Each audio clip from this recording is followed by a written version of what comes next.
All right, good morning. It is Tuesday, July 2nd, 2024. This is Up North News Radio. I'm Pat Kreitlow here in Chippewa Falls on the last day of my youth. Tomorrow's show is going to be more fun. We're gonna celebrate somebody becoming old, so old. But today, well, we've got big news, not just the big bad news out of the Supreme Court yesterday, but some big good news announced last evening by Senator Tammy Baldwin, a development that is going to lead to probably the creation of at least 30,000 jobs in the state directly, more than 100,000 jobs indirectly. We'll explain what exactly a biohealth tech hub will mean for the state of Wisconsin. So we've got that. Plus, of course, we've got that Supreme Court thing, basically Richard Nixon's revenge. We'll get to that. And then we'll talk to Bryce Lechterhand, a farmer out in Clark County. We spoke to him, probably a year ago or so, about the effort to help out Ukrainian refugees from the war. Ukraine is a very agriculture-heavy nation, and so Wisconsin would be a natural fit for some folks, and so Bryce will talk to us more about that. We will tell you why Hans Breitenmoser is not here today. It's somewhat weather-related, so we'll talk to Brittany Merlot about that as well. So a lot coming up, and it all starts 3.5 minutes from now on the Civic Media Radio Network. We'll see you soon.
across Wisconsin from Civic Media. This is Up North News Radio.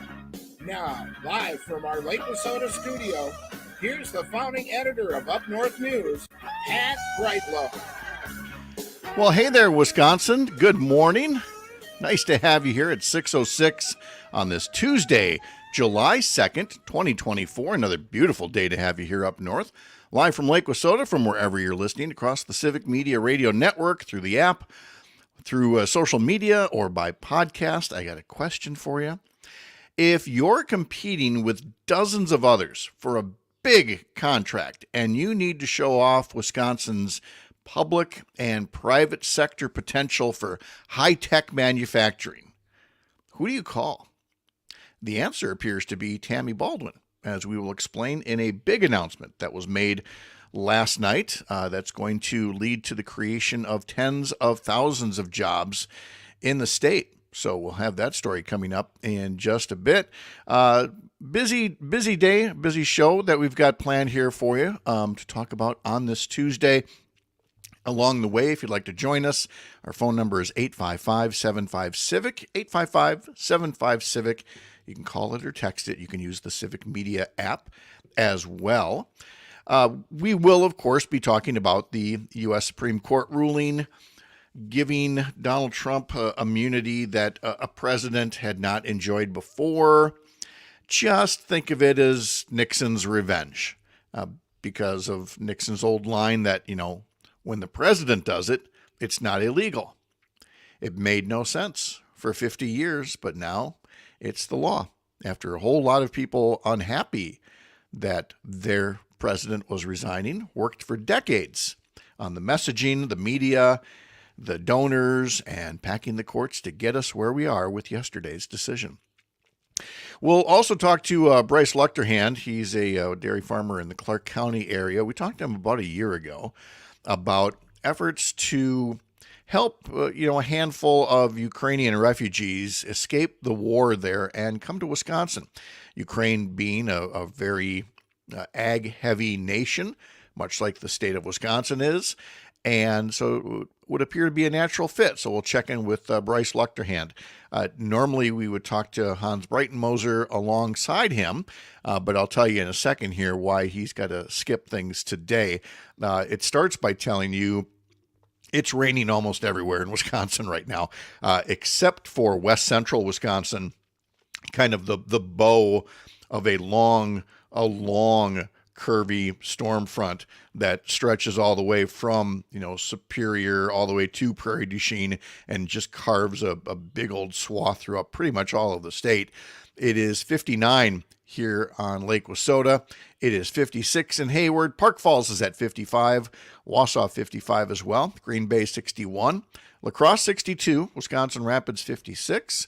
Oshkosh 57. Madison's at 61 right now. And it is 61 degrees in Waukesha, where Greg Bach is. Oh, my map is kind of rainy. Kind of not as stormy as Madison right now, but a little wet. No, it's rain. Yeah, it was raining as it was coming in, and now it seems to have let off a little bit. Mm-hmm. But yeah, it's just gray and cool and blah. Yeah, and apparently, and again, Brittany will have more details coming up in a little bit here, but the 4th of July, not looking real promising here for it's supposed to rain on Wisconsin. The 4th? It's supposed to rain on the 4th and the 5th. The weekend looks better than the Thursday and the Friday, unfortunately. Down by me, it's supposed to be nice on the 4th, but it's supposed to rain the 5th, and we were supposed to have friends over for like a cookout. Yeah, the grill christening, yes. No, I think that's getting postponed to possibly Sunday. Sorry to hear that. The rain is a big reason of why Hans won't be able to join us. He texted me at 4:30 saying he was just getting to bed because, of course, the rain was coming.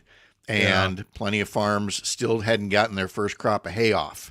He had just finished helping a neighbor get their hayfield cleared off before the rains came. That's a good man right there, Hans Breitenmoser. That's a good man and a hard life because that's you don't have any choice. That's what you got to do. You got to pitch in and get things done. So Hans asked if and Bryce Luchterhand and Hans and I, we all know each other, and it'll be fine. We'll talk to Hans 2 weeks from now, because 2 weeks from now will be the Republican National Convention going on in Milwaukee. So we'll have Hans back on, and we'll talk about basically the Republican convention and Republican the platform, if you will, on agriculture and for Wisconsin farms. So we'll have him in a couple of weeks coming there. Awesome. Yeah. So I'm sad about the grill christening, though. I mean, there was such potential there. There's probably a brisket in your fridge right now that's going to be microwaved instead. No. I would never do that to a brisket. No, I also would never not. cook a brisket. I would never grill a brisket. Not at this point. I'm not there yet. I'm strictly burgers, hot dogs, sausage. I attempt steak when I can look up a YouTube video. But yeah. So maybe on July 4th I'll just do a small little thing for me and my lady. You and your lady friend. Yeah. But no, that is. Again, you got to start someplace. You got to get the grill broken in, and many more masterful things still to come. We're also going to hear coming up from Sharita Booker, our social media manager at Up North News. On Tuesdays, she tells us some of the most popular social media posts of the past week or so. And then at the bottom of the hour, Christina Laurie is back with us. She puts together our daily newsletter. It's been rather sports heavy recently, but that's not just because of good outcomes on the field, but also just some good people involved in Wisconsin sports. And so she wants to talk a bit about that. So we've got all of that coming up. But first, let's go over the big news that was announced last night by Senator Tammy Baldwin, which kept some of us up a little past our bedtime writing it up. But it's a big deal, and it couldn't be, we couldn't get the details shared with us until last evening for it to be made public this morning. So we're making public this morning that the U.S. Department of Commerce is announcing that the state of Wisconsin is going to be awarded nearly $50 million to develop and implement a biohealth tech hub. This is part of the CHIPS and Science Act, one of several major pieces of legislation that got accomplished by President Biden and Democrats when they controlled Congress during the first 2 years of Biden's first term. The CHIPS and Science Act, most people knew it as a bill that was going to jumpstart, building our own microchips, manufacturing them here, so we're not relying on, a supply chain overseas that can break down. That's the CHIPS part, but the science in the CHIPS and Science Act is also all kinds of research and development and high-tech manufacturing. In a host of areas, there are things like, AI, quantum computing, precious minerals, biomanufacturing, and biohealth. In each case, different states or regions of the country can compete for federal investment in those areas, but they have to show that in that area they can do the research, they have the workforce, they can do the manufacturing, they can create the jobs and build the products of the future. So Wisconsin's being awarded $50 million and was one of only 12 selected for this final designation and funding in this phase. That's 12 out of 31 tech hubs that were initially designated, and nearly 200 initial applications. So it is a big deal that Wisconsin is one of only 12 selected nationally for this project that has been put together for the past 2 years or so, in large part by Senator Tammy Baldwin, who held a news conference last evening, a bit of a briefing to explain more about what's going to be happening. Here's a little bit of what she had to say about this tech hub designation for biohealth in Wisconsin. From researching new technology and breakthroughs to private investment and skilled workers who will bring new products to market, Wisconsin's biohealth tech hub will be an economic driver for the state. It will help entrepreneurs scale up their operations and grow. It will help expand lab space and support new research. It will support people at all education levels get the skills that they need to land a job in this emerging sector. And it will serve as a central hub for private and public partners in biotech to coordinate and collaborate so that our state can drive innovation that benefits people around the world. All right, so Senator Baldwin explaining a bit about what it's going to do in terms of there's going to be research in laboratories. It's going to lead to manufacturing, some high-tech manufacturing, but also all kinds of affiliated jobs that would go along with it. So everything from factory floors and truck drivers to suppliers, everything that's needed to work on these products. All told, it's estimated that about 30,000 jobs will be created over the next 10 years, ranging throughout the economic sector. And that the Wisconsin part of it is to create pioneering breakthroughs in personalized medicine.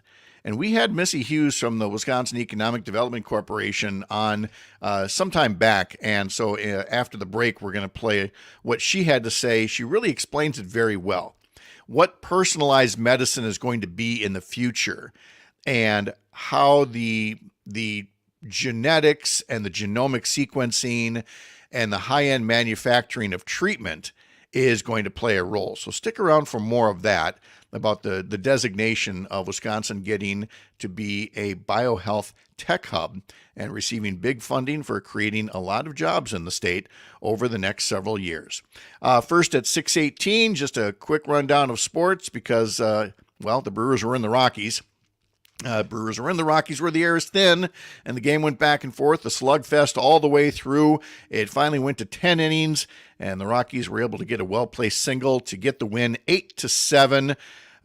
It was a typical game for the Brewers in that they had big bats, 3 hits for William Contreras, 3 hits for Willie Adames busting out of his slump, and Garrett Mitchell is back after being on the 60-day injured list, but unfortunately fell to the worst team in the National League and hopefully get a chance to redeem themselves tonight starting at 7:40. Dallas Keuchel will make his second start for the Brewers as starting pitcher, pregame at 7:05 on several Civic Media radio stations.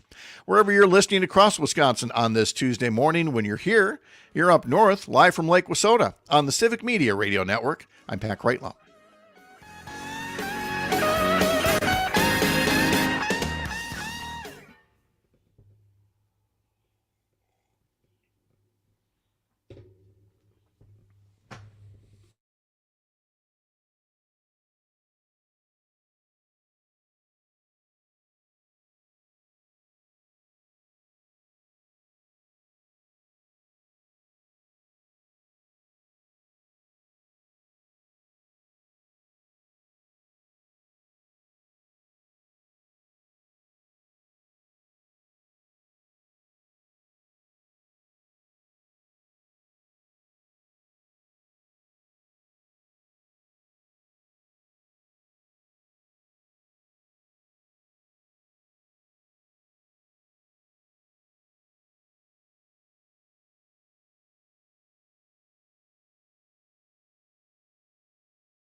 And now here's Sharita Booker, social media manager for Up North News, which is part of Courier Newsroom. Courier Newsroom has state outlets all over the country, growing all the time, Up North News being one of them.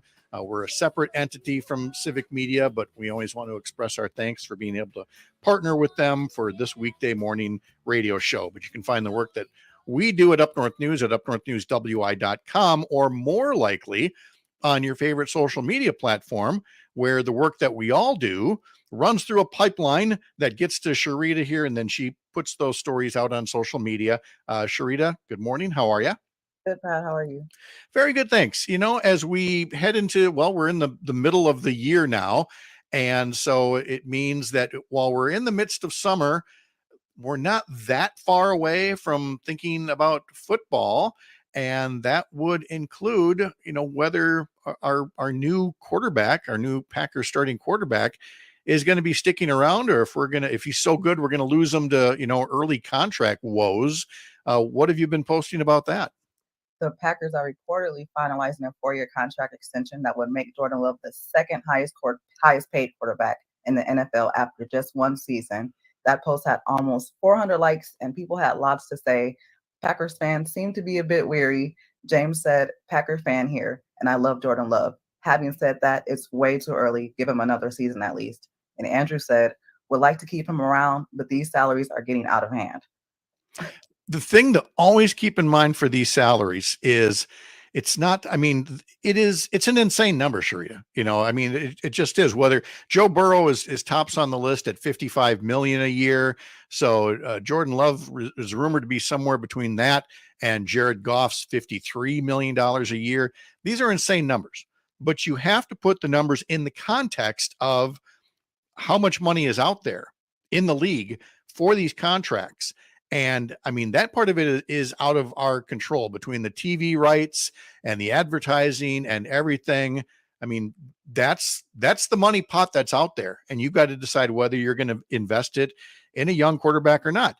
As we know, Sharita, some places don't do very well. Looking at you, Chicago Bears, Jason Field. Yeah.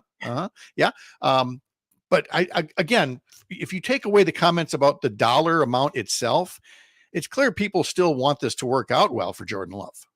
Yeah, absolutely. Our second story, it takes us to the baseball diamond. And must have been, 3 weeks ago or so, we played the 1980s song by singer Corey Hart, Sunglasses at Night. And I wondered at the time, I'm like, what is Corey Hart doing these days?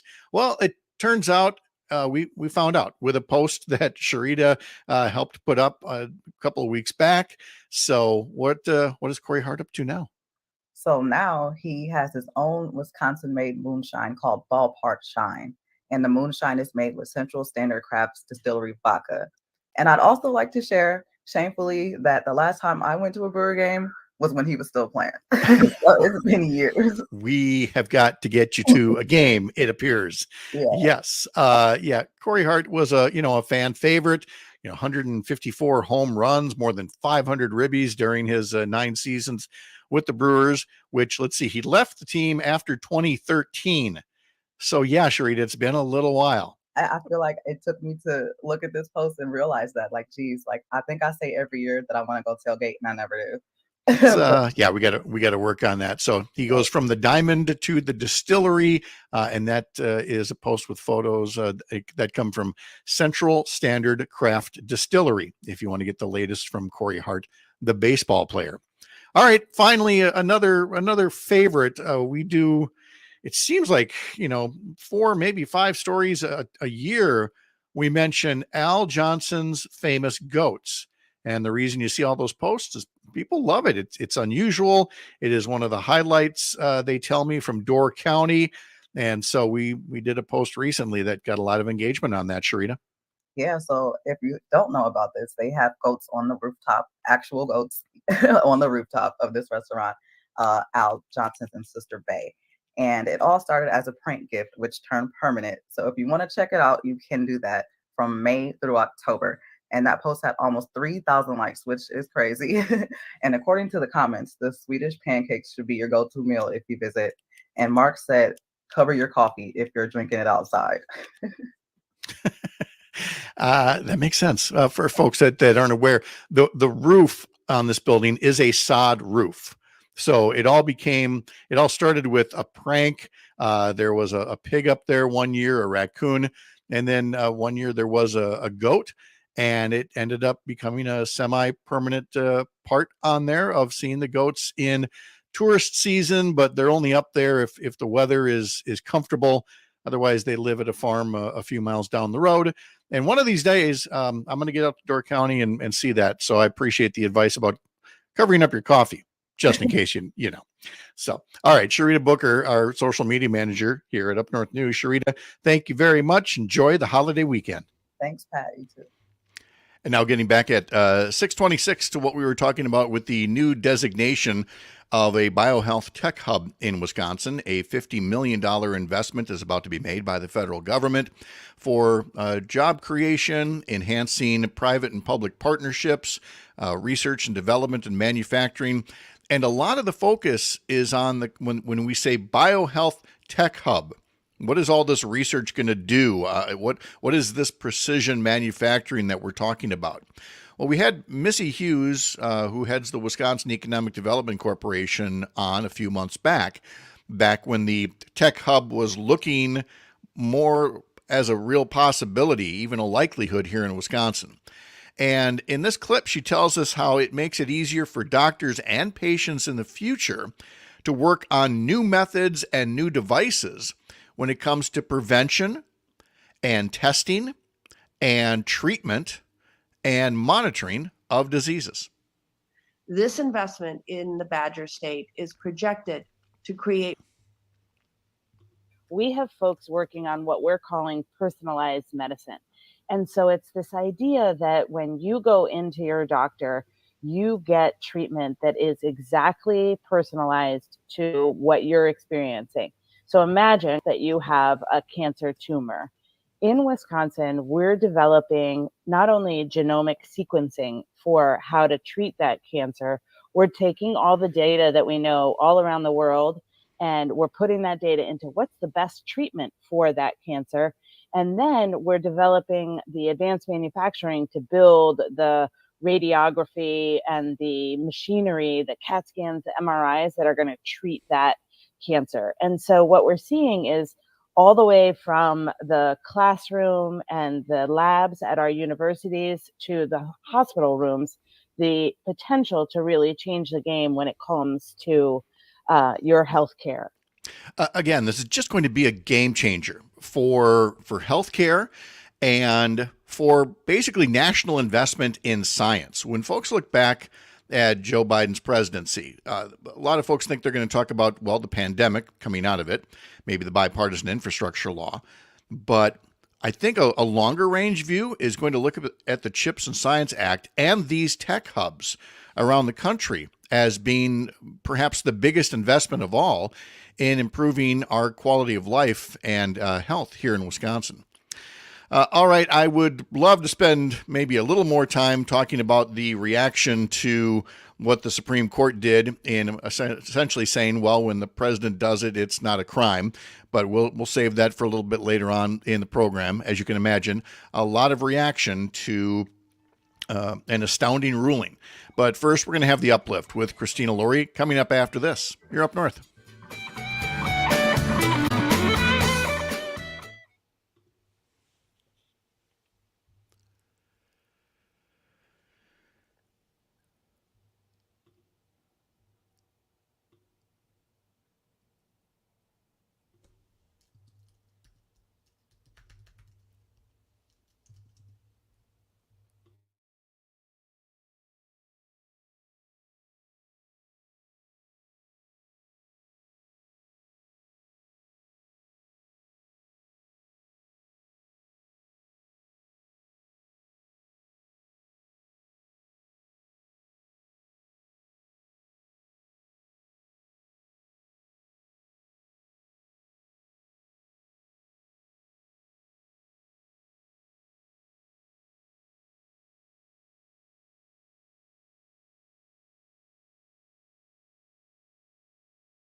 And now here's Christina Laurie. She puts together our daily newsletter. You can sign up for it over at UpNorthNewsWI.com. Christina, how are you?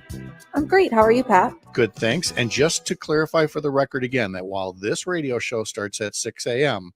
and the newsletter comes out at 5 a.m., you are not there at 5 a.m. hitting the send button. You actually get to put this thing to bed a lot earlier and don't have to be up so early, right?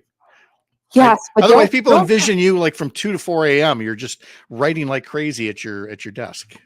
No, but I mean, that was me in my past life. For those Oh, who yeah. don't know, I was a morning reporter and anchor in Madison for a long time, and those were my hours. So I'm very blessed to be on the other side where, yes, this is behind the curtain recorded. We had Bob Gallagher on, who had been did sports with me at the TV station. Now he's a news anchor, and now he's moved from evenings to mornings. And we had him on a couple of weeks back, and I think he said his alarm was set for 2:30. Do you remember when you were getting up? Oh, yes. You have to do fun things with your alarm just to make it a little more exciting. I used to wake up at 12:34 a.m. 1, 2, 3, 4. Sure. Mm-hmm. Wake up at 12:30. When did you go to bed? I would not recommend. 5:30. It was not the amount of sleep I wanted. I'm a full 8-hour girl, but there's no way to get 8 hours on that schedule. Yeah, no, I used to try going to bed at 7 p.m. when I was doing morning radio to get up at 3 a.m. And it was such a struggle both ways, but I was much younger then. Now at this age, getting up early is not a problem at all. But anyway, we digress. I thought this is supposed to be an uplifting segment. Yes, I know. It's it's this birthday's going to get past us and everything will be better. Then I'll just be officially old and I can let it go. Let's turn our attention to the Milwaukee Brewers, shall we? Because the other day, the Brewers passed the statistical halfway point of the season. I mean, it's not, the All-Star break yet. That is coming up the week of July 15th. But yes, it's a bit late this year. It is. I was just thinking that it's normally a week earlier than that. However, through the first 81 games of the season, this team, I've said it before, going to say it again, and I'm not the one who made it up, but they are too young to know they're not supposed to be this good yet. Yes. It's been a while since I've been on your show. And back then, I feel like there was a lot of conversation being had that this is just a streak. It's way too early in the season to tell. People obviously rightfully said that in April. They said it again at the end of May. Now we're officially at the halfway point of the season. I think you can confidently say being 15 and ending the first half of the season, a season high 15 games over 500 is no longer a fluke. And it's no longer luck. Seems like all of their rookies are just firing on all cylinders, and their lack of pitchers, they're just able to compensate for with their offense, which has been incredible.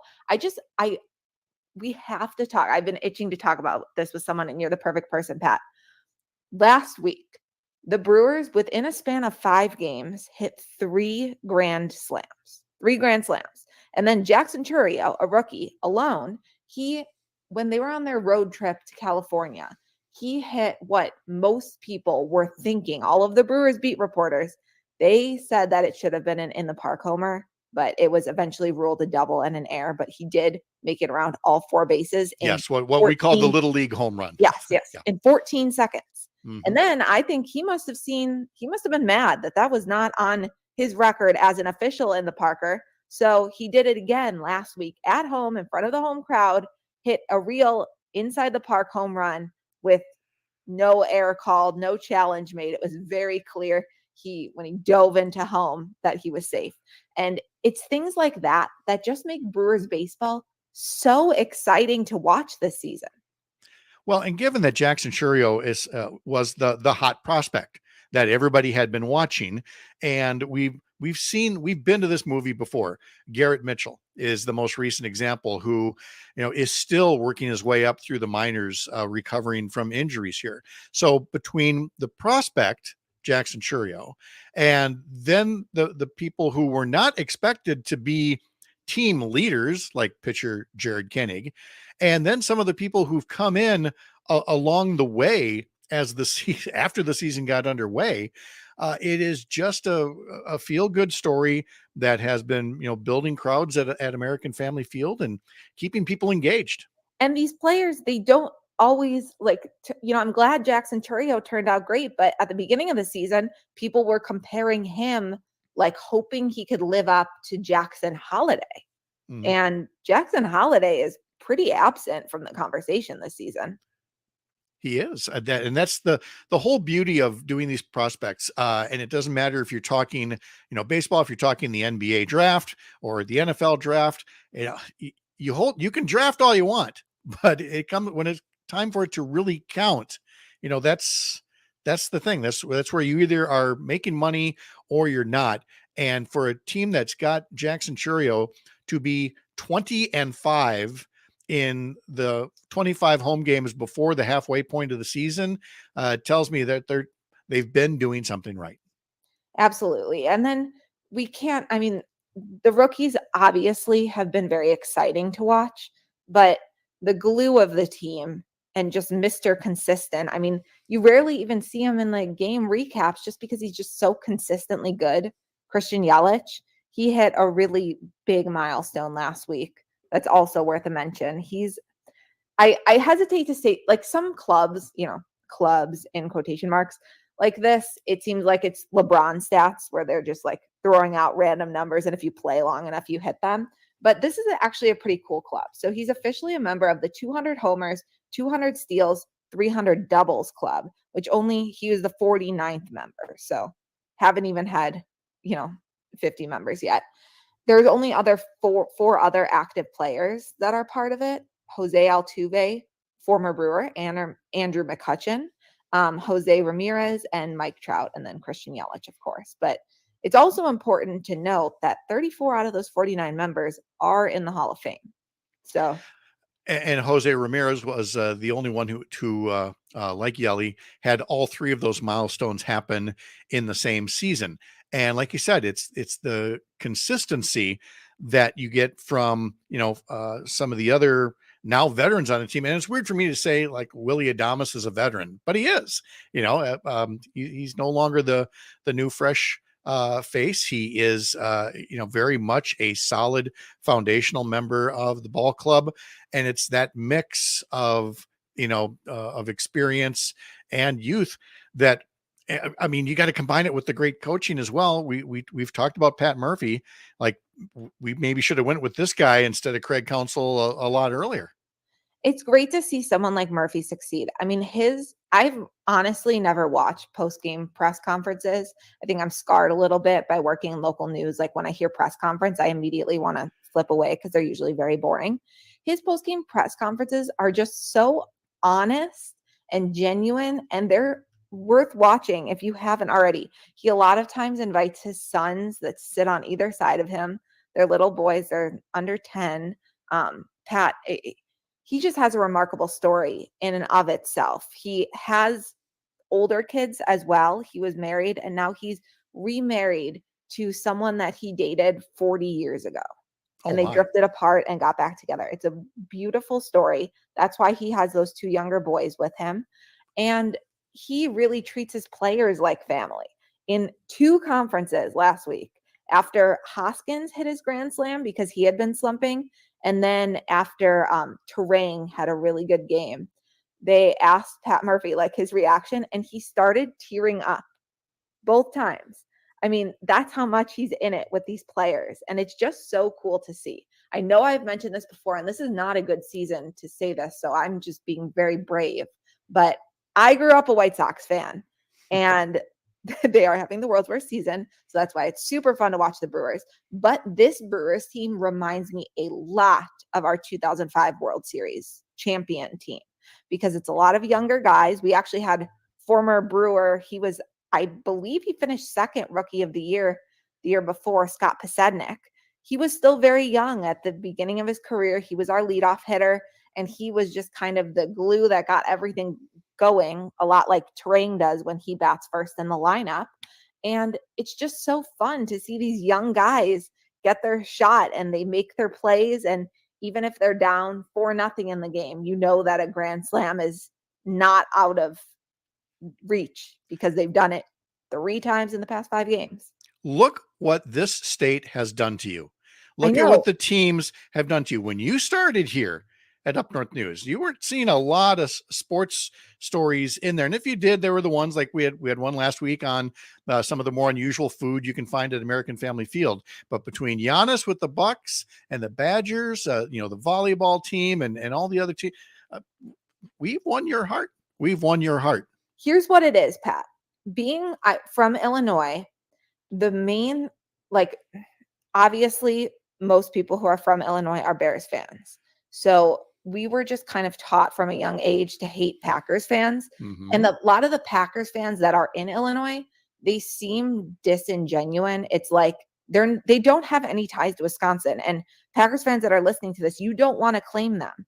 They, much like people who root for the Yankees but live anywhere in America besides New York, they're just rooting for a team because you're consistently good. The Packers fans here actually love football, know the players, and love watching the games. So I think I grew up with a skewed view of what Wisconsin fans, whether it was Badgers, Packers, Brewers, were like. And also, it does help that the Brewers are in the National League, and I was taught to hate the Cubs growing up. So it's a very easy transition. See, there we're getting to this. The re-education of Christina Laurie is a wonderful thing to see. Anything else Brewer related that is coming up in the newsletter, either that is coming or things that you'd like to work on yet before the season ends? Well, I'm hoping we'll have a slew of really positive all-star news coming in. I think Yelich and Contreras are pretty much locked to be in those starters positions, but I think Joey Ortiz is going to get in one way or the other. I'm hoping, and I'm interested.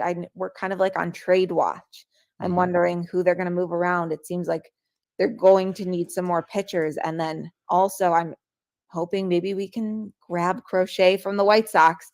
He's a really good young pitcher. And he's already had Tommy John surgery.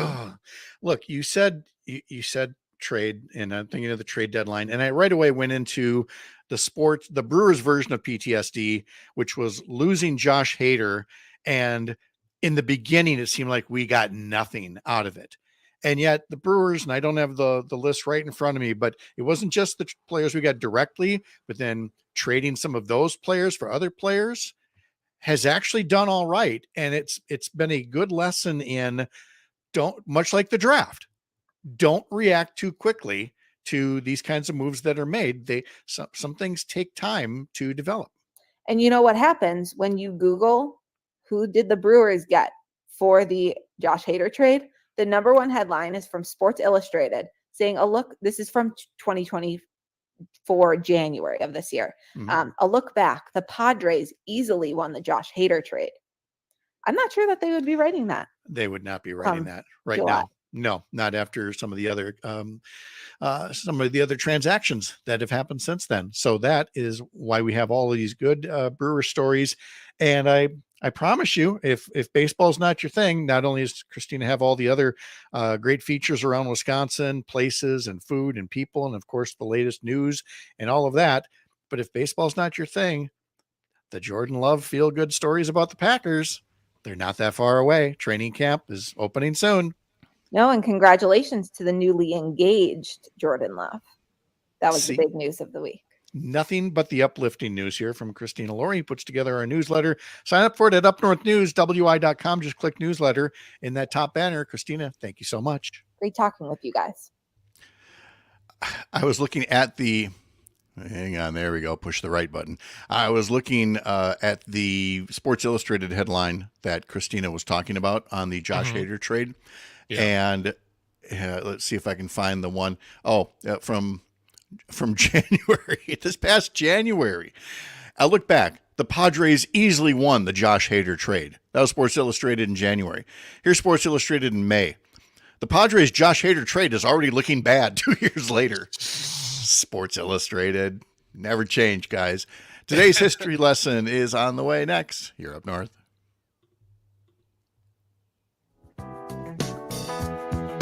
something without one another.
This was the number one song Strangers in the night, in 1966. exchanging glances, wandering in the night. What a weird time for the music charts. You had, you still had all the slow romantical music, your big bands. Then you had the early days of rock and roll. So you might have the Beatles topping the charts one moment and Frank Sinatra the next. What a time to be alive. That's just very weird to me now, because I feel like if you ask me to name who was the top of the charts, I'd be like, someone I've never heard of. Yeah. I'm just going to bet that. I'm just going to bet it. And you're absolutely right. Yeah. Yeah.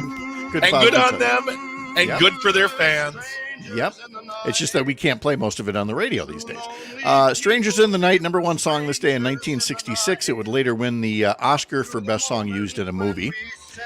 A little American history for you. Yeah, it's July 2nd. The Continental Congress adopted the resolution severing ties with Great Britain, although the actual final wording of the Declaration of Independence was not adopted until July 4th. So what you'd call it, the preliminary resolution was adopted on this day, and then the Declaration of Independence a day and two later. On this day in 1962, Jimi Hendrix was honorably discharged from the Army. He served just about a year of his 3-year commitment. The reason given for his discharge was, quote, unsuitability, as his superiors say he will never be a good soldier, in part because he's more interested in his guitar than his rifle. That checks out. Yeah. I mean, but I don't think that works for a lot of folks. Like, he spends so much more time with his golf club than his rifle. We got to let him out of his commitment. So, Hendrix, get in that foxhole, man. I just want to play hot licks, man. Hot licks. Michael Jackson's "Dirty Diana" hit number one this day in 1988. You're saying that's okay. Hey, baby, do what you please. I have the stuff that you want. I am the thing that you need. She looked me deep in the eyes. She touching me so to start. She says there's no turning back. She got me In hitting number one on this day in 1988, it made Michael Jackson the first artist to score 5 number one singles from the same album, and the album was titled Bad. This is the anniversary of the birth of Thurgood Marshall, civil rights activist who later became Solicitor General of the United States and then a justice on the Supreme Court. Died this day in 1993 and has been spinning in his grave ever since the appointment of Clarence Thomas, perhaps more so after things that were said in yesterday's ruling. On this day in 1964, President Lyndon Johnson signed the Civil Rights Act, meant to prohibit segregation in public places. Here's an interesting tidbit on this day in 1980, when an unknown singer named Sheena Easton was featured on a bit of a BBC reality show of its time. It was called The Big Time. Let's hear a little of Sheena's first hit, 9 to 5, in the background while I tell you more about this appearance. Again, it was July 2nd, 1980. And the show, The Big Time, followed regular people who were just trying to achieve their dreams. And they show her auditioning for the record company EMI, and they're impressed, and they sign her to a deal, and the song becomes a hit 2 months later.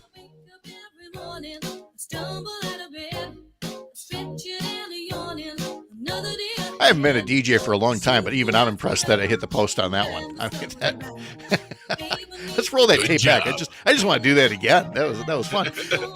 On this day in 1937, Amelia Earhart and her navigator Fred Noonan are last heard over the Pacific Ocean while attempting to make the first equatorial around the world flight. On this day in 1962, the very first Walmart store opened for business in Rogers, Arkansas. And a lot of birthdays today, including singer Michelle Branch. She is 41 years old today. What? Yeah.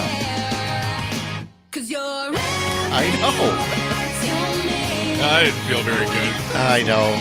Rapper Saweetie is 31. Actress Margot Robbie, 34. Lindsay Lohan is 38 years old today.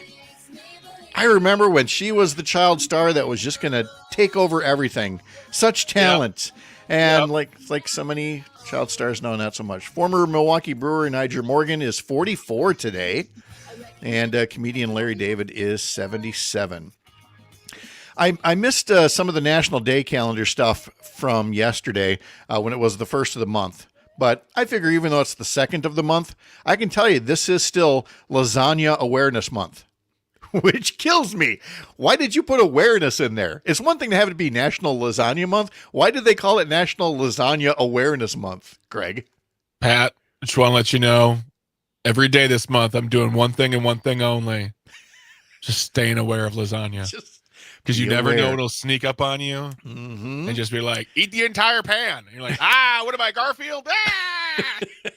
This is also Family Golf Month, which... I don't know. I could see taking the family golfing once, but you're supposed to take them every day during the month? How's that supposed to work? And tomorrow is Dad throw your golf club into the pond day.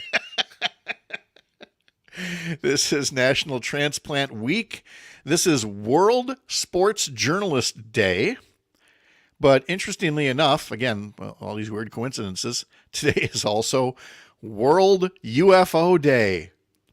If only there were some accompanying music. Oh, there we go. Now, yes. But I found something even better, Pat. Oh, do tell. Oh, yes. I can't believe I never heard this song until I got the show. I know. And the video is... The video is Karen Carpenter's this lovely woman, God rest her soul, but looks absolutely creepy in this thing. You know, like she's in a trance trying to call out for aliens to come make contact with us. Well, and they're both dressed like they're doing a residency in Vegas. They're not even dressed in like super futuristic wares or anything. Like, no. It's just so, it was so odd, but it was, a time when people were always talking about ESP and telepathy and this whole notion that, well, if on one day, if we all think real hard, we can maybe contact life elsewhere, or they can know that we're here and come visit us. When really all these years later, if we're really going to think of something, we've learned what to think about. And it's lasagna. Think about lasagna. You don't need to. We've seen enough movies like Independence Day and others. Be careful what you wish for when you're saying to the aliens, hey, come find us. I'm sure we're not delicious like a lasagna to you at all. Maybe this song called them. They got here. They were like, nah, we're good. Pass. Hard pass. Yep. In our next hour, Bryce Luchterhand will tell us more about helping Ukrainian war refugees settle in the U.S. and in Wisconsin. That and much more ahead on Up North News Radio.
Good morning. Morning. How are you? Good. Here we go.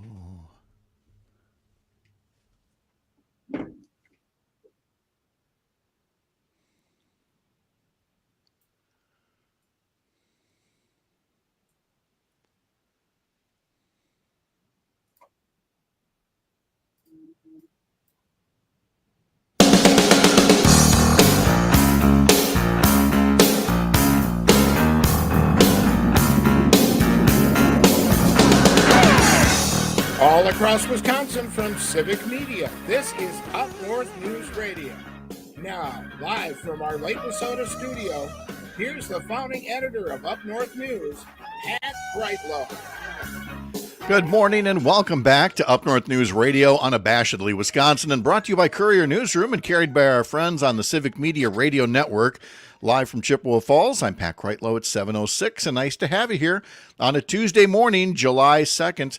Coming up this hour, Senator Tammy Baldwin plays a big role in landing a big contract, the potential for billions of dollars of economic investment and tens of thousands of jobs in a specialized high-tech sector related to personalized medicine and specialized manufacturing. More details coming up, along with all sorts of reaction to the decision yesterday by the conservative justices on the U.S. Supreme Court to grant former President Donald Trump far more power than anyone thought imaginable in a system not based on a monarchy. If you'd like to reach the show at any point, 855-75-CIVIC would be the number here. You can call it or you can text it. Good morning, Rob writes from Tigerton. It is rainy and 56 degrees. He says, I made lasagna for dinner this past Sunday, and I love lasagna, and it looks like it's a day off of lawn mowing today, to which I can only add to folks looking quizzically at their radio or podcast device right now, you probably shouldn't start listening right at 7, because if you're missing the history lesson in the segment before, you're missing all the reasons why we should be thinking about lasagna this month. Because Brittany, are you aware of lasagna? I love lasagna, but No. Answer the question. Are you aware of lasagna? No.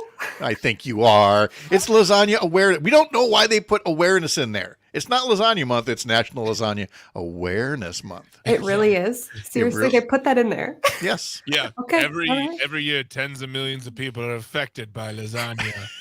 Please be aware. Mustaches have sauce on them. What? Right?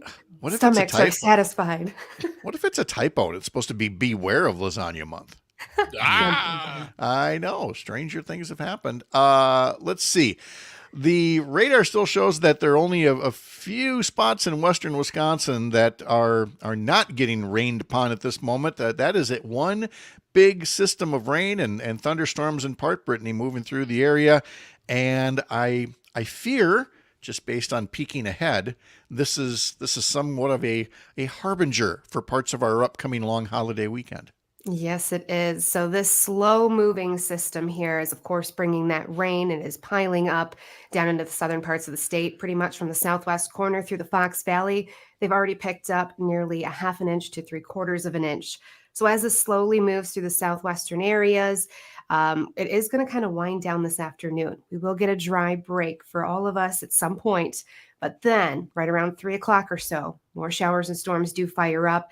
All of them that are going to be severe will stay down into Iowa and Missouri, so we don't have to worry about that. But the big concerns is the fact that more heavy rain is still possible. So some places, by the time this day is said and done, totaling both waves of rain, the morning one and the PM one, we could see anywhere from 1 to 2 inches, and even higher totals are possible into some spots because these storms are just going to be sitting over the same area, training over the same spots. So we'll see some heavy rain, rising rivers, flooding concerns. Campgrounds are going to be soggy across the state, unfortunately, breeding grounds for those mosquitoes as well. So as you're preparing for this holiday weekend, keep that in mind. And we're not done with the rain yet either. We may stay dry tomorrow, but Thursday, those chances are creeping in. And where I'm looking at right now, who's got the highest chance to maybe not see some fireworks would be Northwest Wisconsin at this moment. So right now, a lot of the state does look to hold off until overnight, but those darn storms want to push right in into And the northern parts. set aside the holiday for a moment. As we mentioned before, we'd normally be joined by Hans Breitenmoser at 7:30, but he texted at 4:30 that he was just getting to bed after helping a neighbor get their first crop of hay off the field before the next round of rain moved in. Oh, I mean, my gosh. that's farm life. So we'll still talk to Bryce Luchterhand, but we'll talk to Hans in a couple of weeks. From Tony up north, he says, at this exact moment, no rain in Ashland. Well, thanks, Tony, but that's not forecasting. That's now casting. And I mean, I can open a window. So thanks, Tony. But That's when you like lick your fingers, stick it up. Which way is the wind blowing? Got it. Yeah. Tony, what's it going to look like in Ashland on the 4th at the time of fireworks? Huh? Yeah, Tony? yeah. Huh? Gotta be right too. Starting fights with our listeners. We're just leaving it to the professionals. That's why we have Brittany. Thank goodness. Thank you. On a different weather note and on a serious weather note, as somebody who lived in one of the islands now in the path of Hurricane Beryl, this is a serious Cat 4 storm. Could even be a Cat 5 by the time it hits the Cayman Islands, which was took a direct hit from Hurricane Ivan in 2004 and wiped out just so much on the island. And I just wanted to just wish all the best and tell our friends down in that part of the world we're thinking of them and hoping this thing spares them and takes a little wobble and goes away. But it is, I mean, I watched one of those Jolly Roger, tourist pirate ships, that they take you out on. Watched one of them sink yesterday in Barbados very quickly. This storm is nothing to mess around with, and way earlier, Brittany, than most hurricanes season start. Yes, that is the scary part. I mean, I think it was 15. So this is the earliest that Jamaica will ever get hit. Mhm. And it's the first time that we've ever seen a Category 5 hurricane or a 4 hurricane this early, like before 4th of July. Yeah. Never. Usually, your first average hurricane date is August 11th, a major hurricane September 1st. But like they're noting, the water temperatures down there, they're running 2 months ahead of schedule as well for being warm. I mean, we've been breaking global the temperatures of the water for 14 months in a row. Yeah, it's almost like there's something's changing out there. And this hurricane too, it's like that picture perfect hard eye, like everything classic textbook. It's scary, very scary stuff. And then once it steers past Jamaica and the Cayman Islands, you start to worry about, I guess, the Yucatan Peninsula of Mexico is something to worry about. Absolutely. And then who knows after that. So Beryl is something we'll definitely keep watching. Brittany, thank you so much. Have a good day. Hold on. I'm not leaving you yet. Just 1 second. I will say if that high pressure system weakens, that Gulf Coast is at risk. So there's a high pressure sitting there. Keep an eye on that too. Okay, will do. Thanks, Brittany. Yeah. Looking at some of the headlines here, I want to tell you about some very good news for the state of Wisconsin. Very good news in terms of job creation and just the future of personalized medicine. This is all good stuff. But I have to first share something I've just seen in the Milwaukee Journal-Sentinel. And by now you're probably aware of how one of the employees up at Lincoln Hills, the home for troubled youth, was killed by a young man or a teenager who was being housed there. Now says from the Journal-Sentinel, the youth charged in the fatal beating of a guard at Wisconsin's embattled prison for troubled youth was supposed to be housed in a different facility, but could not be moved because Republican lawmakers have withheld funding that would have facilitated the transfer. Republicans who control the legislature, writes Laura Schulte, have refused funding to expand the number of beds at another state facility for teen offenders with serious mental health needs, and they haven't voted to codify the rules governing how state officials handle teen inmates.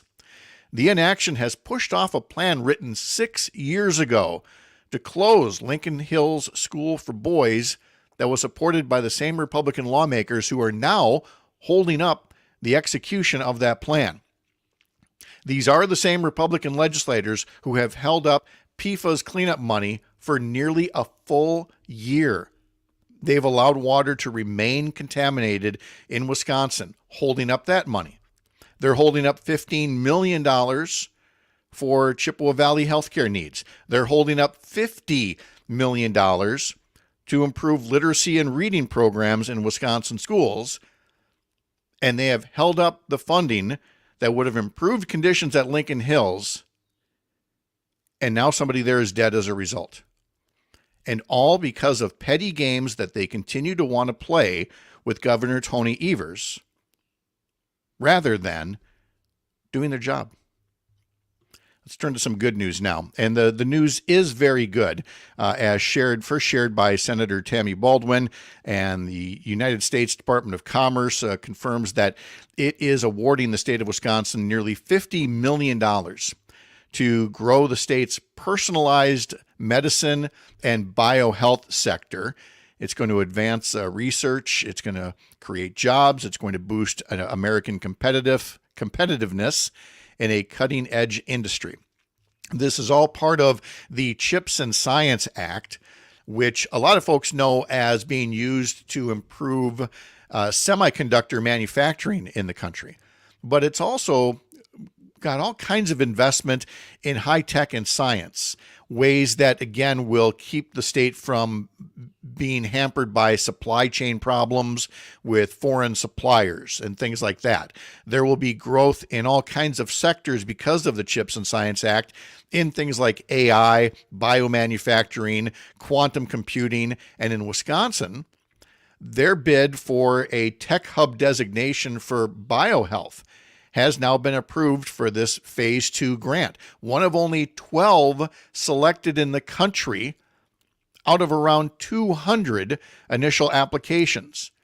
What it means is that Wisconsin's been able to show off, through efforts that were led by Senator Tammy Baldwin, the way that 15 different public and private partners in the state can work together to come up with a plan to boost lab space for research, increase collaboration, invest in workforce development, improve the access to capital to start and grow businesses, and further build out the personalized medicine sector, which is going to be such an important part of medicine in the future, as well as the economy in the future. That kind of personalized medicine that we discussed in our last hour, we heard from Missy Hughes at the Wisconsin Economic Development Corporation, is a way that essentially uses genomic sequencing to help improve how you treat a cancer tumor that is very individualized for the way your body would handle a particular course of treatment. That research, manufacturing, and more is going to be done in Wisconsin in a sector that's going to create another 30,000 jobs over the next 10 years and have an estimated $9 billion worth of economic impact in the state. And again, that was an effort led by Senator Tammy Baldwin and a consortium of private and public sector partners. And so much more to say about that over the coming days. When we come back, we'll have more reaction to the U.S. Supreme Court decision that grants a level of immunity unheard of in American presidents until Donald Trump and this Supreme Court came along. That's next. I'm Pat Kreitlow.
No more king. We're going to elect a president. No more king. He's going to do what the people want. No more king. We're going to run things our way. No more king. Nobody's going to tell us just what to do. Rocking and a rolling, sishing and a splashing over the horizon. What can it be? Looks like it's going to be a free country.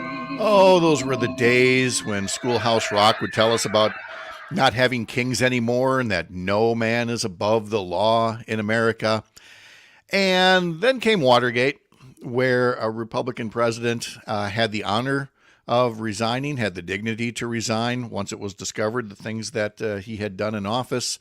But there are others at the time that saw that as some kind of a problem, and they wanted to make sure that you couldn't see Watergate again, because presidents should be able to do things that they want to do. As Richard Nixon said once upon a time, when the president does it, it's not a crime.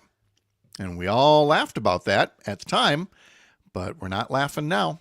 Now that the Supreme Court has said that former presidents have broad immunity from prosecution, which is going to extend the delay in the criminal case against an American president attempting a coup, attempting to overthrow the results of an election, of attempting to use the Justice Department to pressure other government officials to cheat in an election. Now, some will say that there's still more work to be done on this, that this doesn't end the legal matter for Donald Trump, that there's still going to be hearings that are going to look at whether the things that Trump is accused of doing are official acts of the presidency, which the Supreme Court now says have an assumption of immunity to them, or if somehow they are unofficial acts. But by doing what the court did yesterday, by saying, well, you've got to err on the side of any official acts that a president does, he's going to have legal immunity from them, is going to make it tough, if not impossible, to ever hold a president accountable for illegal acts if they can somehow claim that this was all part of an official act. Some of the reaction includes Bradford Pearson from Philly Magazine saying, the Supreme Court announcing that presidents are basically now kings during July 4th week is quite a choice. From Asha Rangappa, former FBI special agent, the court has handed Trump, if he wins this November, carte blanche to be dictator on day one, the ability to use every lever of official power at his disposal for his personal ends without any recourse. This election is now a clear-cut decision between democracy and autocracy. From journalist Stephanie Mensimer. So just to recap, this Supreme Court this term has said the president is king, the administrative state is dead, and bribing public officials is okay. These justices, she writes, have created a powder keg where people cannot solve their problems through the government or hold anyone in charge accountable anymore. From journalist and author James Fallows, this feels a lot like December 12th, 2000, the day the ruling came down in Bush v. Gore, and a reminder, he says, John Roberts, Brett Kavanaugh, and Amy Coney Barrett were all on George W. Bush's Florida recount team back in 2000, and they are Supreme Court justices now. So where do we go from here? We've got science journalist Katie Spaulding writing, thinking about how it would be reported if the ex-president of a non-Western country was ruled immune from prosecution by a panel of justices he himself appointed. From Rick Wilson at the Lincoln Project, I'd like to thank the Supreme Court for granting Joe Biden godlike official powers. I think his first step should be to declare all Trump golf courses as protected federal wildlife preserves and seize them all by eminent domain. It's an official act, so it's cool, right? Then you've got former White House journalist Sam Youngman who writes, so Biden is told by the Supreme Court he can't forgive student loans, but he can order a drone strike on loan collectors? And then finally, Henry Rosenberg in Georgia, or Henry Rosenberg, who writes that in Georgia, Trump did not say to Raffensperger, the Secretary of State there, are you sure I don't have enough votes to win? He said, what I need you to do is find me 11,780 votes. That, he writes, is not part of his official duties. It is asking a public official to commit fraud for him. And that may very well be the case. But it's that much tougher now for any special prosecutor, for anybody to bring a legal charge against a former president for that. It's where we were supposed to have a check and balance that our founding fathers set up in the United States Senate. The power to impeach and remove from office. And when the founding fathers set that up, we did not have a two-party system the way that we have today. You had George Washington warning against the formation of political parties, that it was better to basically have, consortiums as need be as issues came up. But once you have a strict party system, and it grows to the point, and the money in it grows to the point where you've got to protect your team at all costs. Even if your guy is a goofball, even if your guy is a criminal, but you have to protect your team at all costs. It's how you got so many gutless wonders in the United States Senate that when faced with clear and convincing evidence of a crime, not once, but twice, these same senators said, nah, we got to protect our guy. Lacking that ability to impeach because of an impartial Senate preserving its separation of powers is what's giving us a presidency that is on the doorstep of unaccountable monarchy. And that does sound extreme, and that does sound alarmist. But we have seen what Donald Trump has done and what he is willing to do. We have seen what his supporters have talked about doing. And if these things are done under the guise of official acts, well then, if Donald Trump not just takes national security secrets and puts them in cardboard boxes at a bathroom in Mar-a-Lago, but actually shares them with American adversaries, but that's an official act, you're not going to find a prosecutor willing to take that case up because, based on yesterday's ruling, the U.S. Department of Justice can be tinkered with by a sitting president all they want. And you won't have a U.S. Senate holding that kind of activity to account either. So it's not hyperbolic. It is fraught with peril, the possibilities of what somebody like a Donald Trump could do in a second term. We've made this jump from what Richard Nixon did and then being held accountable to it to where we are today. And because the Supreme Court isn't going to do anything about it, and because the current U.S. Senate isn't going to do anything about it, like it or not, it's all back on the voters who have to make a decision this November and should make it based on these very clear-eyed views of the facts rather than a performance at a debate or political commercials or anything else of that matter. When we come back, Bryce Luchterhand is going to join us, and we'll talk about helping some of the refugees from the war in Ukraine. That's next. You're Up North. Even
Hey there, Bryce.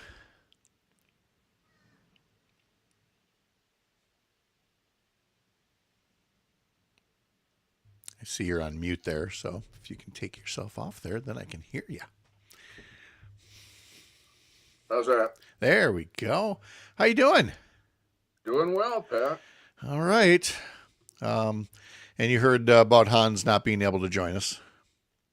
No, I didn't see that. Oh yeah, he texted at 4:30. He had just gotten home, helping a neighbor get their first crop of hay off before the rain showed up. Yeah, okay. Well, that's understandable. Oh yeah, I mean you know it well, so you know it is what it is. But that's okay. We've had some good discussions on this, and looking forward to learning what you've been up to. So yeah, and we can talk about agriculture there a little bit too. Oh, absolutely. Yep, happy to do that. What are you actively farming or participating these days? Well, I'm participating. That's a good way to put it. I've rented out probably half of my cropland. The other half I make hay on. Okay. And pretty basically that's it. I've got a couple of animals that we butcher, but during the wintertime, I don't have any animals here anymore. Okay. So yeah, that sounds a lot like my in-laws kind of did the same thing. And so, yeah, they work a little bit for the crops, but they rent a lot of it out. So, yep. Okay. Sounds good. So the program that we talked about last year was called Welcome Connect. Is that still what you're working through? Okay. Yep. And have you still just been sponsoring the one family of four? Right. They're still here. And looks like they'll be here for, actually, we hope for quite a while. Mm-hmm. But interesting tie into your earlier piece. Trump has suggested that people on the humanitarian parole program, which is what they're on, all be sent back to their respective countries. So that's a little scary. I can't imagine anybody being sent back to Ukraine in the condition that it's in right now. Right. No, I can't. All right. And is this something that I don't remember if I have a web page here or not for Welcome Connect if people want to learn more? Is that what WelcomeConnect.com. WelcomeConnect.com. Okay. I'll go get that. There we go. All right. We'll get going in 30 seconds here. Okay.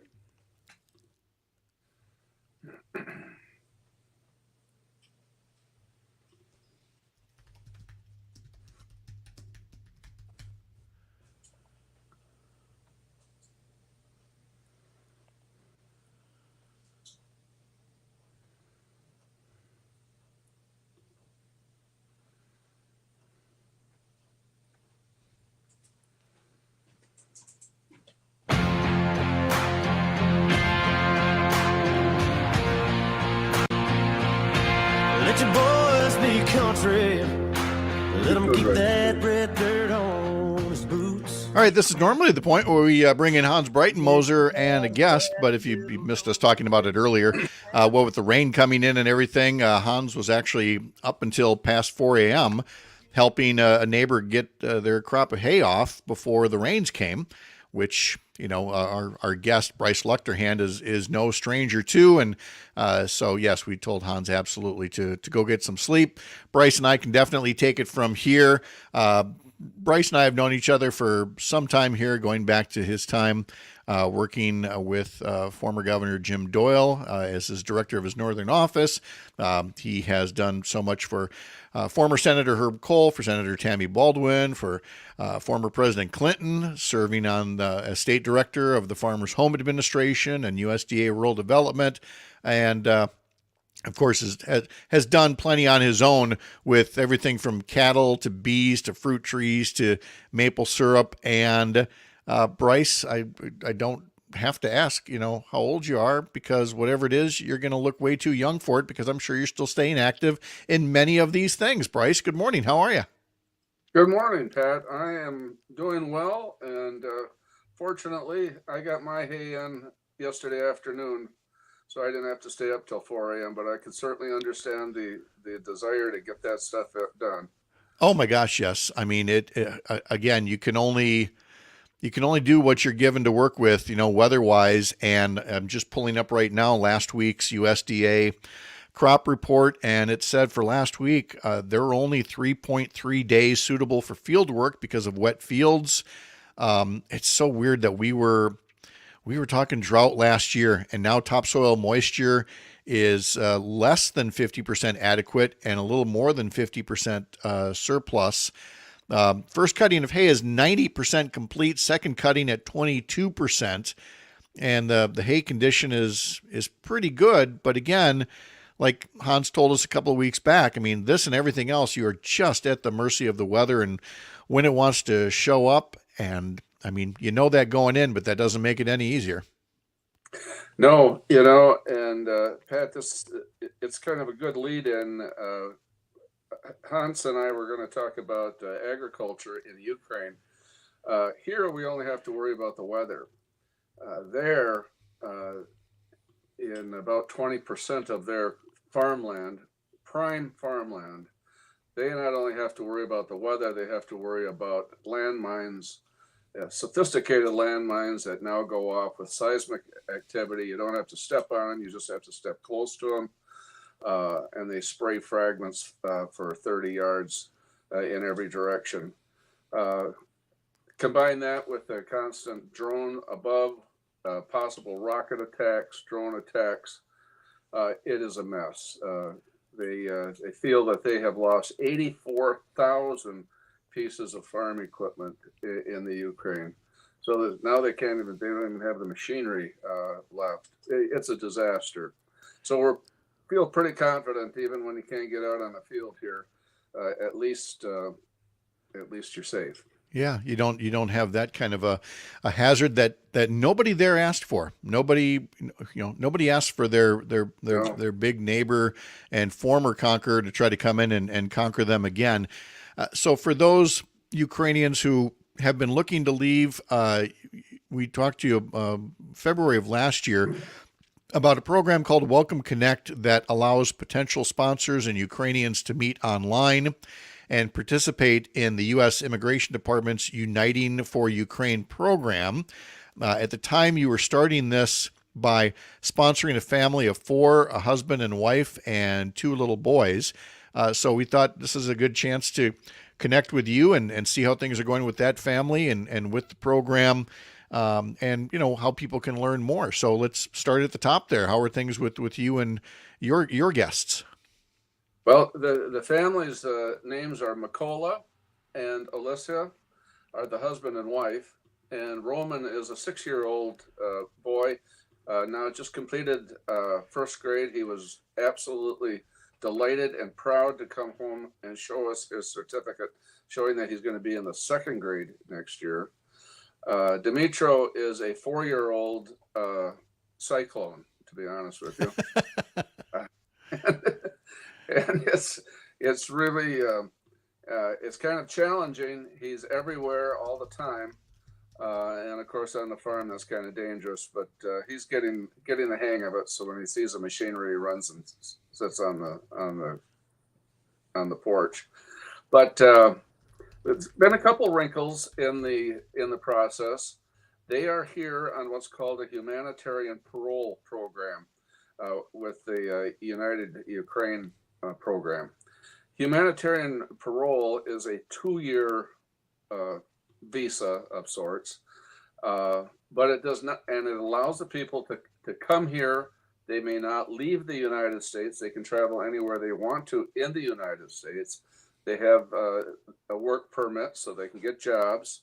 They're signed up with the Social Security so that their Social Security deductions are taken into the account. But there is no pathway for citizenship under a humanitarian parole.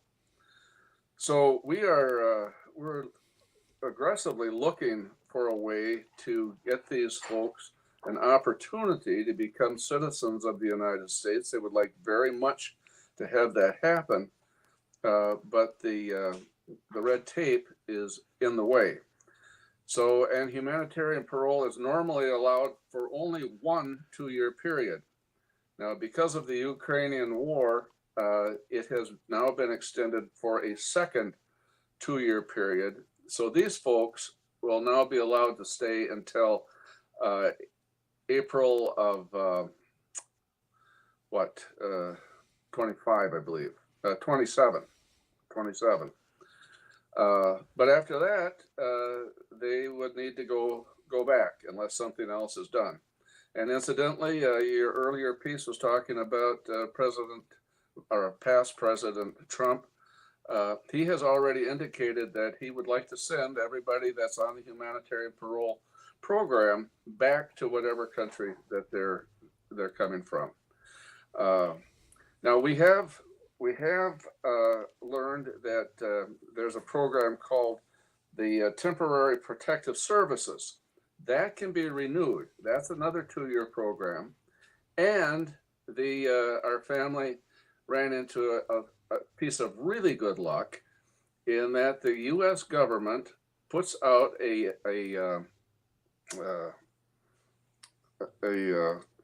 program where they allow 50,000 green card. It's a lottery. It's what it is. It's a lottery. So you have to put your name in.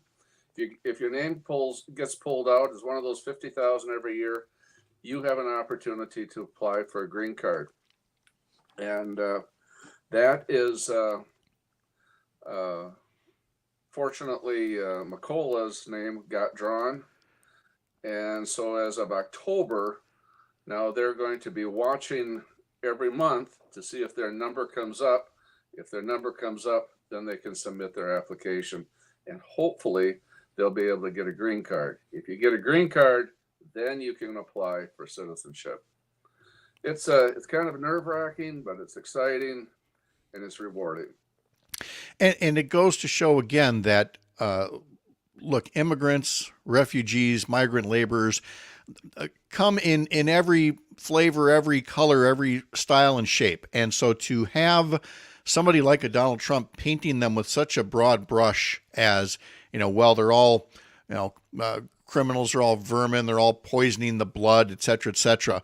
And we already know Donald Trump's stance when it comes to Vladimir Putin and the war in Ukraine, that when he talks about ending these kinds of, humanitarian parole designations and things, you quite literally are advocating sending people back to almost certain death, whether it's to Central America or to a war zone in Ukraine or someplace else. And for a guy like him to say, well, our views were full, no, we're not. And we've got the labor shortage to prove it.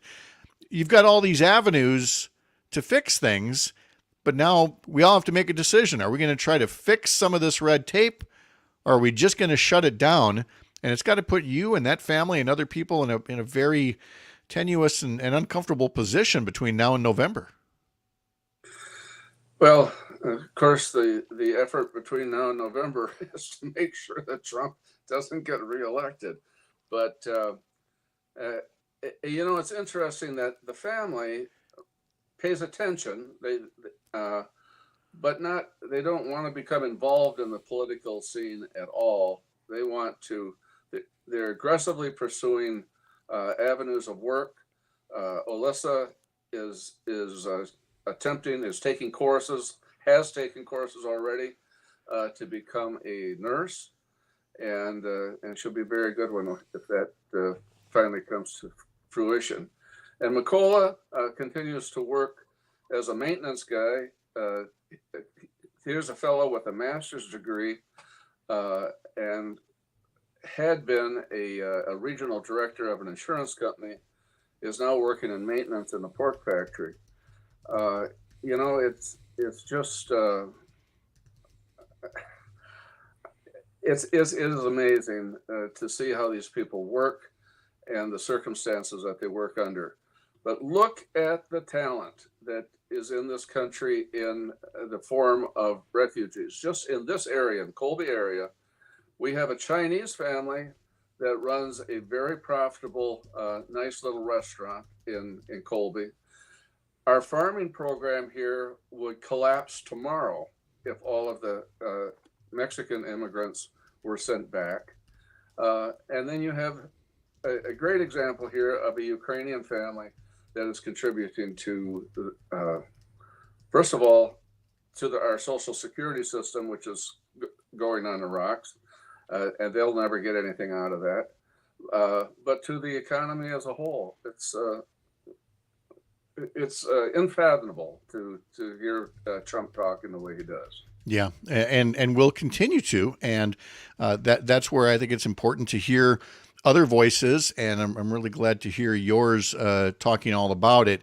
And again, for folks that want to learn more, the Welcome Connect program, you can learn more at welcome.us as a way to be a bridge to safety for people seeking refuge in the U.S. from all over the world. You can simply go there and learn more and potentially be a part of that.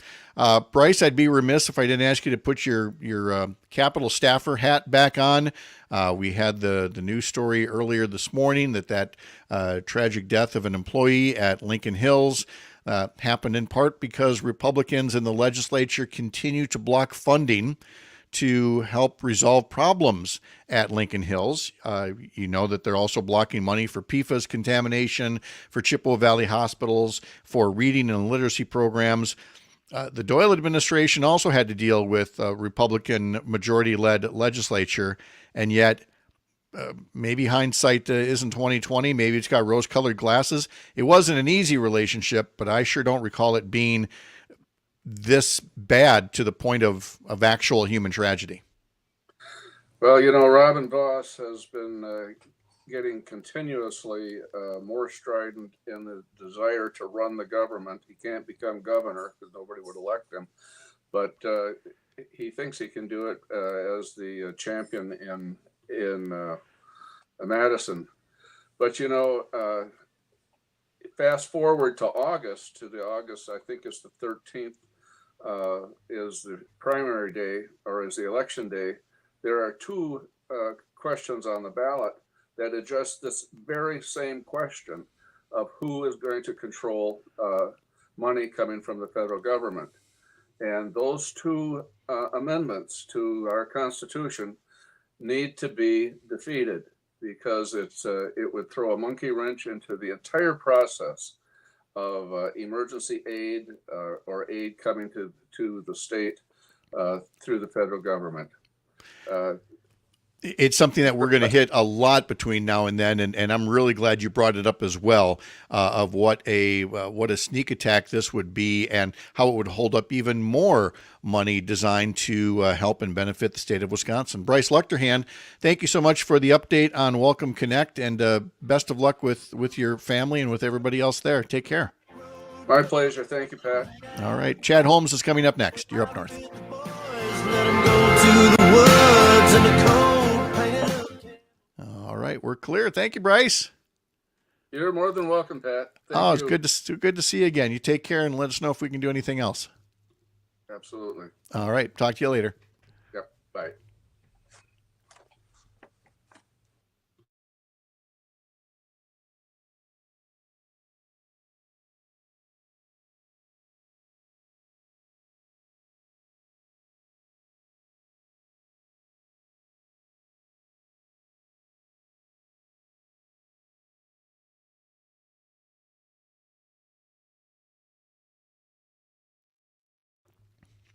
Well, welcome back. Thank you. You're not like in a tuxedo or anything, so I guess Vegas didn't fully rub off on you. It fully rubbed off on me and it made me sick. That's what. Oh, see, yep, that's going to happen. Yep. Yeah. All right, here we go.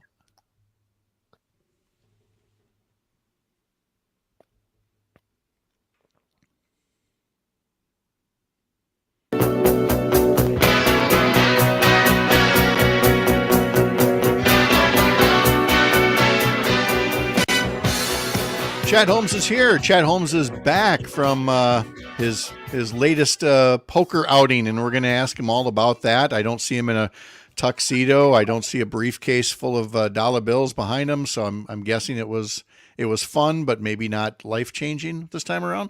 But before we get to that, I want to come back to and where we started with some very good news for Wisconsin, as announced by Senator Tammy Baldwin as well as Governor Tony Evers. And that is this BioHealth Tech Hub designation that now is going to come with federal funds, $50 million to create jobs and partnerships and manufacturing in the personalized medicine sector. And I wanted to play one more cut from Senator Baldwin in describing what it's going to mean both to the Wisconsin economy and to Wisconsin's future as a healthcare leader. Let's give a listen.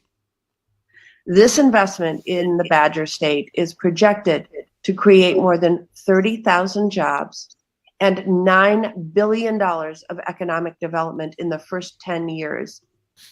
These jobs will cross sectors ranging from working on manufacturing or foundry floors to working in high-tech labs.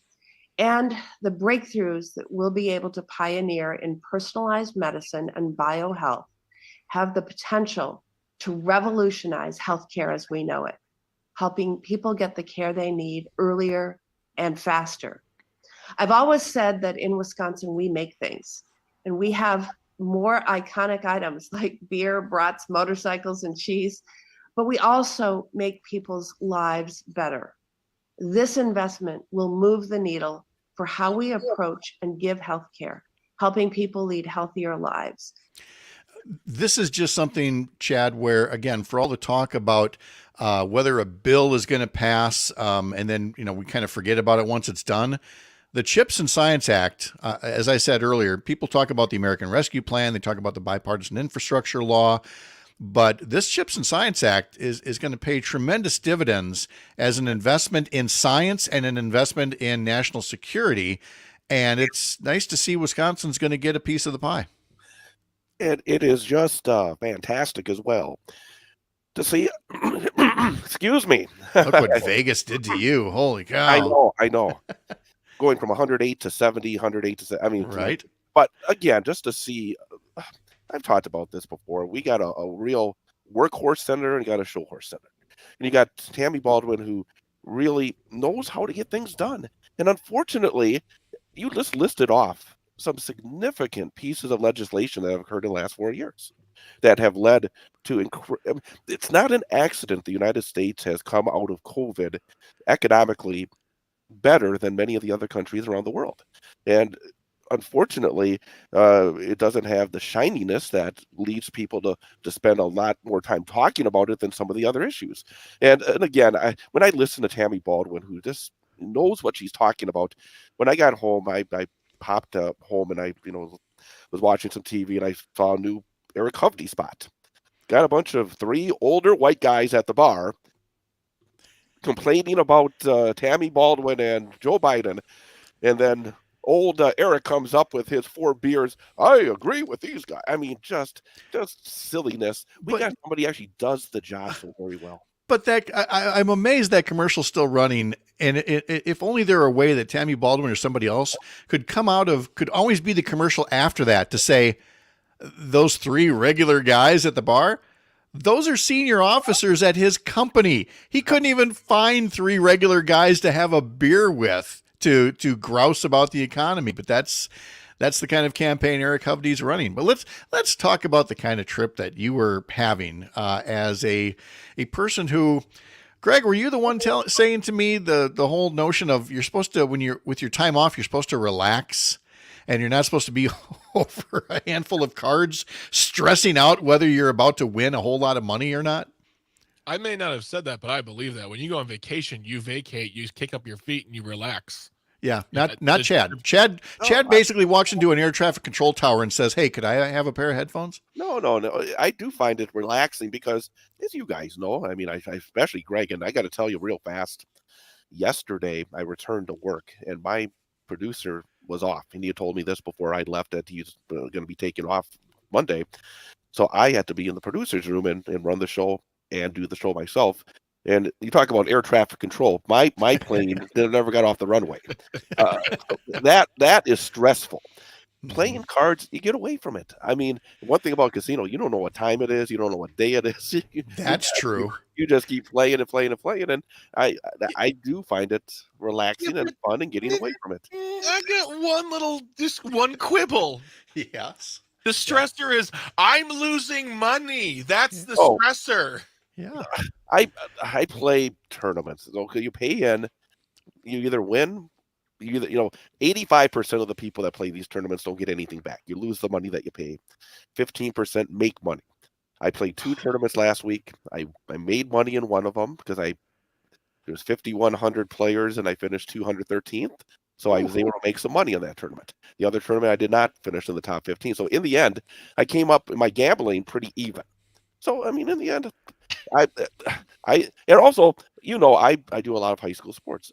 Yes. I like to compete once in a while as opposed to just talk about it. It's fun in high school sports. No, just compete. No, compete in a sport. I know. Thank you. So you can push on me, but I'm not going to back away. This is it's all out of admiration that this is what you decide to do. But I got to tell you, it was like incredibly hot because I had to walk outside a little bit to get to the monorail because I did rent the car. Yes, yeah. I had to go walk to a monorail, and I think going from 108 degrees and then going into the casinos at like 70, whatever it is, and then back outside, that is not good. Not healthy, apparently. To hear you, yeah. And I was fine until I got home. Actually, it was Sunday. Like, yeah. Yep. No, my wife was the same way. We were in Orlando, and she was sick as a dog for like 4 days or 5 days or more. So hopefully it goes away soon, like these travel bugs do. But I do appreciate hearing about something that, again, the things that people find relaxing. For me, I mean, golf is one of those things. Some people find it so infuriating, and yet you say to them, why do you do it? Oh, well, it helps me relax. Are you sure? But I think that's exactly a good comparison. You're exactly right there. It clearly works for you, and that's the thing that matters. And so I'm sure Chad's talked about it a bit, but he'll have more to say throughout the course here, and follow all the day's news as well. Chad, thank you so much. Have a great day. Feel better soon. Thank you, Pat. Greg is part of the Matinee on Air extravaganza coming up 2 hours from now. Greg will see you tomorrow morning as well. And you as well, thank you for being here. A reminder that Up North News is the Wisconsin outlet for Courier Newsroom, a pro-democracy news network building a more informed, engaged, and representative America. Follow us on social media. Sign up for our newsletter at upnorthnewswi.com. Thanks for being here. Have a great Tuesday. We'll see you tomorrow morning up north.